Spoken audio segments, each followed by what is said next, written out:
Méditation du 22 décembre. Abandonné en raison de sa foi, première partie. Car mon père et ma mère m'abandonnent, mais l'Éternel me recueillera. Psaume 27, le verset 10. Au cours d'une série de conférences données par l'Église adventiste, une jeune femme, fille unique d'un comte, a connu Jésus. Cette jeune femme, qui appartenait à la haute société, avait fait de longues études, notamment un doctorat en philosophie, et parlait le japonais, l'allemand, le français et l'anglais. À la fin de la campagne, convaincue de la vérité exposée à la lumière des Saintes Écritures, elle a décidé d'abandonner sa religion, le shintoïsme, pour vivre selon les croyances de l'Église adventiste. Elle a commencé à observer le sabbat, à accepter le Christ comme son seul sauveur et a décidé d'attendre son retour. Lorsque les parents de la jeune fille ont appris que leur fille avait changé de religion, les difficultés ont commencé. Un jour, son père l'a appelée et lui a dit « Ma chère fille, tu ne peux pas abandonner le shintoïsme pour cette religion. Que diront nos amis? Que pensera la société ?» Avec toute son affection et son respect, la jeune femme a tenté de convaincre son père que seule la Bible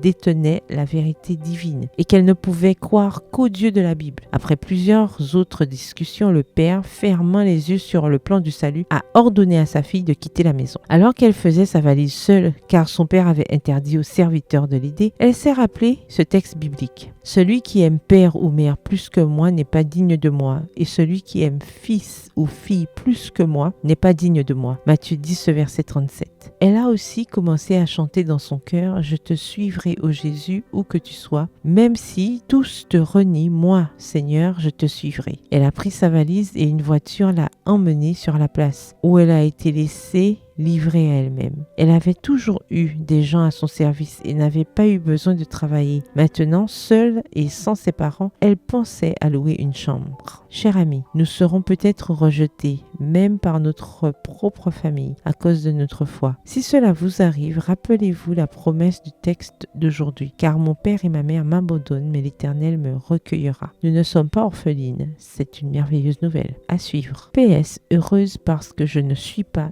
orpheline. Bonne journée, que l'Éternel vous bénisse.